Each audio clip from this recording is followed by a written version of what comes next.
Bonjour à tous, aujourd'hui nous allons expliquer ce qu'est une table ARP, ce qu'est notre table d'adresse MAC et la table de routage. Ces trois tables peuvent être considérées comme des éléments très importants dans le transfert de données. Commençons par cela. À l'avenir, si le PC1 souhaite accéder à n'importe quel appareil, en fait, dans ce processus, c'est comme lorsque vous envoyez un colis, n'est-ce pas? Si je veux envoyer ces données avec précision à la personne concernée, je dois avoir le nom de la personne, son adresse, son numéro de téléphone. Et aussi mon adresse d'expéditeur, mes informations d'expéditeur, mon numéro de téléphone d'expéditeur. C'est ainsi que je peux envoyer ces données. Je peux ainsi envoyer ces informations comptables avec précision à la personne concernée. Lors de la transmission des données, c'est en fait la même chose. Sauf qu'ici, nous devons prendre en compte plusieurs paramètres. Tout d'abord, nous devons considérer l'adresse IP de la personne ou de l'appareil à qui j'enverrai à l'avenir, ainsi que l'adresse IP du destinataire. De plus, dans ce processus, nous devons faire attention, lorsque j'enverrai à l'avenir, que l'adresse SIP et l'adresse IP de destination ne sont en réalité qu'une localisation globale. C'est un peu comme une personne, avec un nom, mais si vous voulez lui envoyer quelque chose, à l'avenir, vous devez au moins savoir dans quelle ville ou quel pays il se trouve. Sinon, le chercher dans le monde entier serait très difficile. Cela signifie que je dois le localiser précisément. Maintenant, dans ce processus, nous devons combiner un autre paramètre, appelé adresse MAC source, et l'adresse MAC de destination. Alors, qu'en est-il de l'adresse IP dans ce processus? Elle sert à la localisation globale, c'est-à-dire que je regarde votre position dans une vue d'ensemble globale. Tandis que nos adresses MAC source et destination me permettent de voir votre position sur une chaîne de connexion. Tous les appareils connectés via notre commutateur sont sur une même chaîne. Cela signifie que dans ce processus, mon commutateur est connecté aux deux ordinateurs à gauche, et également connecté à ce routeur. Nous sommes donc en fait sur une même chaîne via le commutateur, ce qui s'appelle un réseau local. Ici aussi, c'est un réseau local, ce sont deux segments de réseau, deux réseaux locaux. Alors, si nous regardons cela étape par étape dans ce processus. Supposons que mon PCE veuille accéder à PC2, alors à ce moment-là, s'il veut accéder, il m'a généralement avant d'accéder. Si nous voulons tester si la communication est possible, tester la connectivité, dans notre réseau, nous utilisons une commande appelée ping. Par exemple, lorsque vous passez un appel téléphonique, vous commencez toujours par dire « Allô, vous m'entendez ?» Si l'autre personne répond qu'elle vous entend, alors vous pouvez continuer à discuter d'autres sujets. Dans ce processus, c'est pareil dans le réseau. Si je veux lui envoyer des données, je dois d'abord m'assurer que notre connectivité est sans problème. Pour cela, je vais choisir de ping l'adresse IP de l'autre pour tester. Par exemple, si mon PC doit accéder à ce PC2, je peux utiliser 192.168.1.2. Dans ce processus, si je veux envoyer ces données, je dois indiquer à qui je veux les envoyer. Il faut inclure l'IP source, l'IP de destination, le MAC source et l'IP de destination. À ce moment-là, l'IP source est notre 192.168.1.1 qui est la mienne. Quant à l'IP de destination, c'est 1.2, donc 192.168.1.2 et le MAC source. Le MAC source, c'est très simple, nous pouvons directement le vérifier dans cet appareil. C'est fourni par le fabricant, préenregistré dans la puce, donc nous n'avons pas besoin de le configurer. Ouais. Cependant, pour le MAC de destination, il y a un problème ici.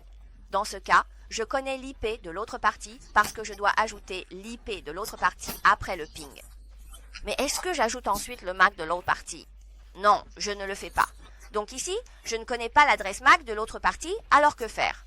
À ce moment-là, je connais l'IP de l'autre partie, mais je ne connais pas son MAC. Je vais donc envoyer une requête ARP, un message de demande ARP pour le découvrir. Je demande « Quelle est ton adresse MAC ?» À ce moment-là, le PCE va envoyer un message de demande ARP, qui est un message de diffusion. Dès que le commutateur reçoit ce message de diffusion, il va le transmettre à tous les autres ports restants. Il envoie une copie, et maintenant, dans ce processus, mon AR1 peut recevoir, et le PCR aussi. Alors, R1 en tant qu'équipement réseau, va-t-il également diffuser? Non. Chaque interface du routeur isole le domaine de diffusion, c'est-à-dire qu'il vérifie si le message lui est destiné. Si tu cherches à me joindre, alors je te répondrai.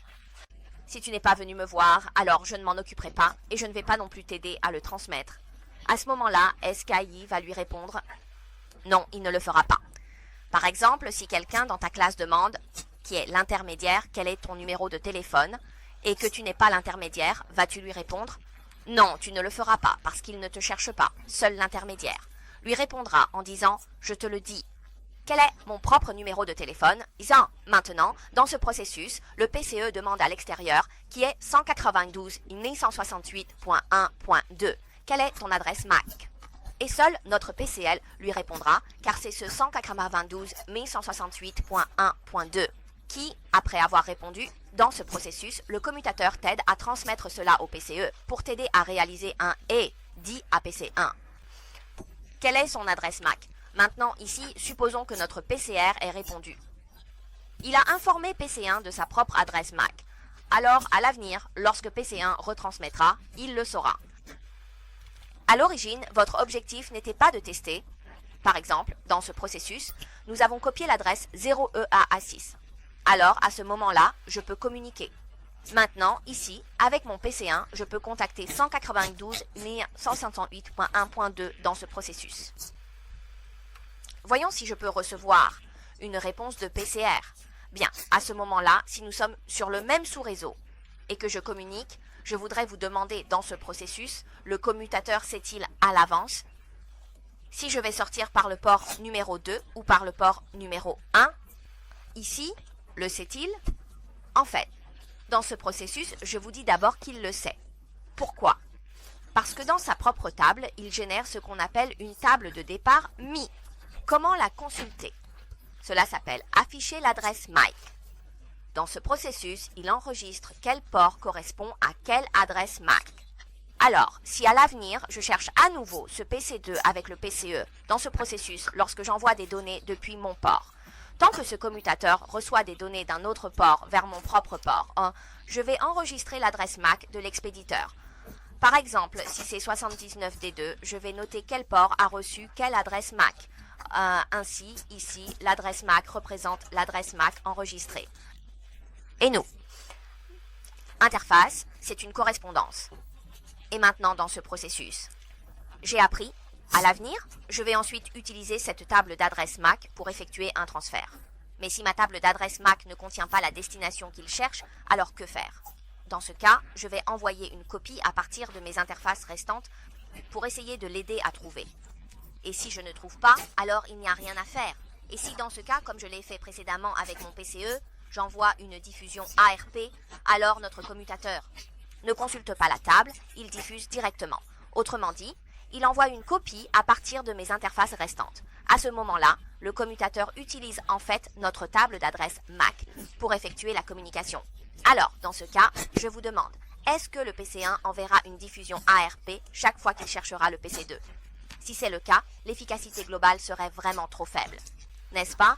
Donc ici, il va le placer dans sa propre table interne, appelée table de cache ARP.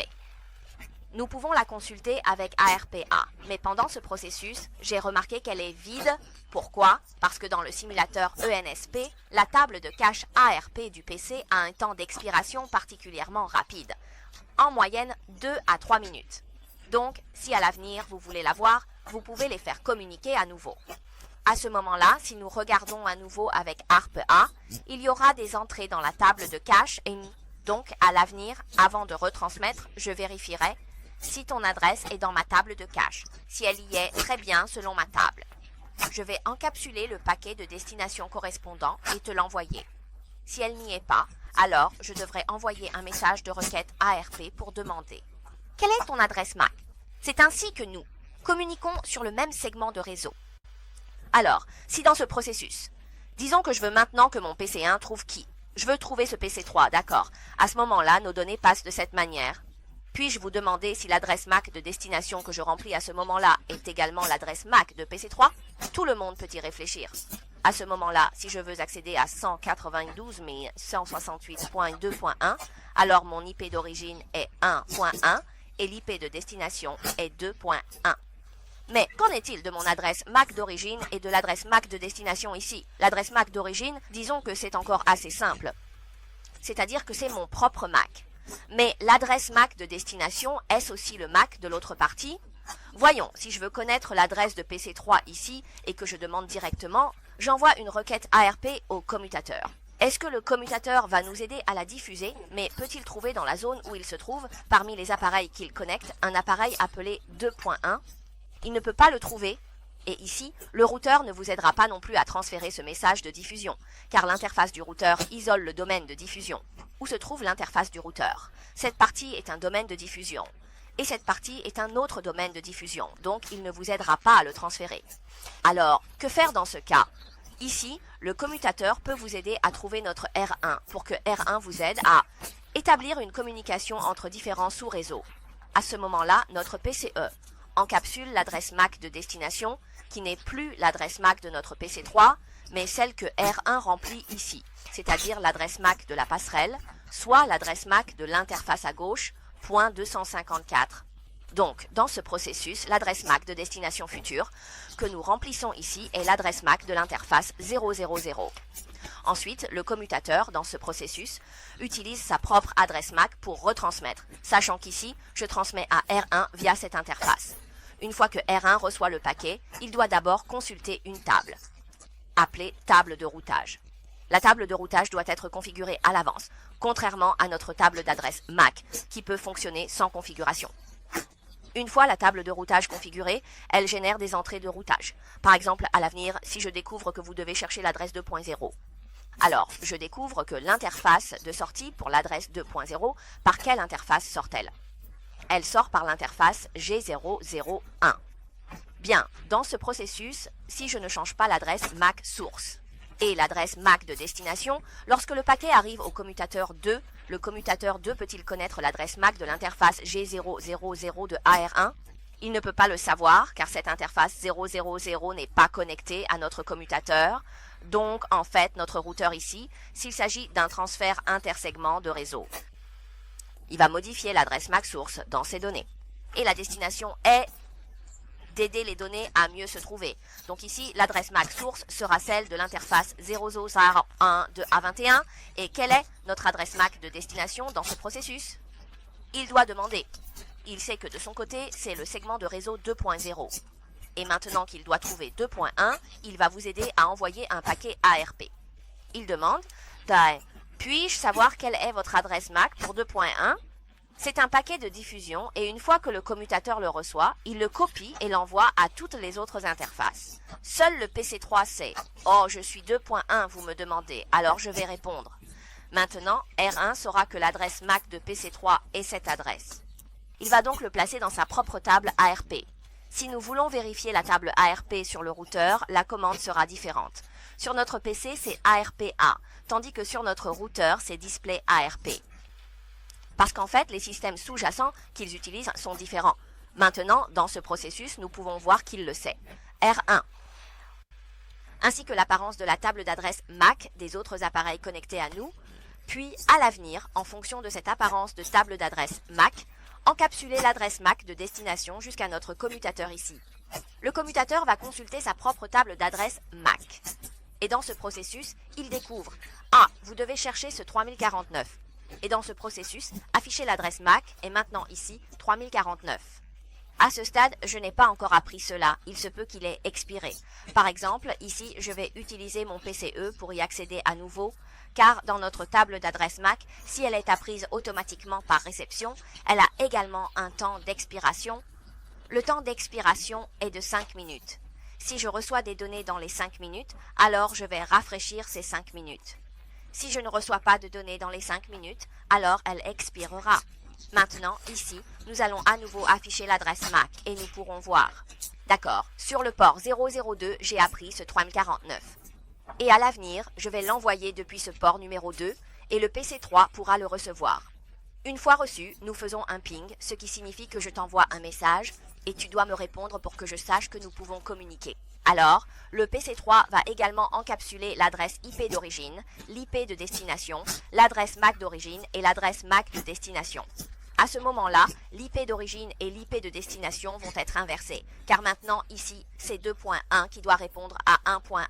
Donc, l'expéditeur est 2.1 qui a reçu le message et la destination future est 1.1.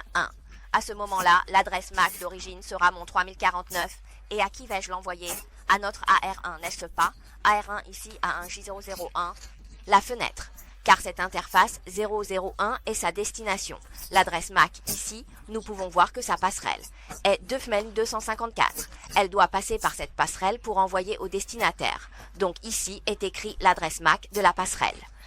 Envoyé à notre commutateur, le commutateur vérifie sa table ARP. L'ARP est écrite. Allez vers ce 2B.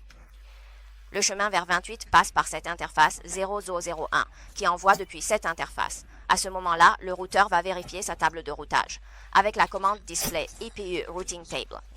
La table de routage indique que si nous voulons revenir à 1.0, alors ici cela sort par mon interface JZ000. De plus, ici, il effectuera un changement de l'adresse MAC source et de l'adresse MAC de destination pour faciliter le transfert par le commutateur restant en fonction de l'adresse MAC d'origine. À ce moment-là, dans ce processus, l'adresse MAC source sera celle de l'interface par laquelle je sors, c'est-à-dire l'adresse MAC de cette interface. Donc, pour mon interface 000 et à l'avenir, mon adresse MAC de destination sera l'adresse MAC de notre PCE. Maintenant, dans ce processus, j'ai envoyé au commutateur qui va ensuite effectuer une recherche dans sa table d'adresse MAC. Ici, nous pouvons utiliser la commande display micro adresse pour voir la table des adresses MAC qu'il a apprise. On peut voir que nous devons envoyer le 79D2 depuis notre interface 001. Maintenant, le PC1 peut le recevoir. Donc toute notre communication de données se fait en réalité de cette manière. Ici, le PC1 utilise sa table ARP pour encapsuler l'adresse MAC de destination. Puis le commutateur recherche la relation entre l'adresse MAC de destination et l'interface pour aider à effectuer le transfert. Et notre routeur, dans ce cas, consulte la table de routage pour effectuer un transfert et vérifier si ce réseau est connecté à l'un de ses segments. Dans ce cas, il doit également convertir l'adresse MAC source et l'adresse MAC de destination pour que nous puissions communiquer normalement à l'avenir. Ce sont les trois tables les plus importantes dans la communication réseau. La table ARP, la table des adresses MAC et notre table de routage. La table de routage contient nos interfaces et notre segments de réseau, ainsi que diverses relations de protocole. Si à l'avenir vous êtes intéressé par les réseaux et souhaitez approfondir vos connaissances dans ce domaine, ou si vous voulez apprendre la technologie de certification Huawei ou obtenir des banques de questions de certification Huawei, vous pouvez m'envoyer un message privé. Je peux également laisser plus de commentaires sous la vidéo pour des échanges techniques.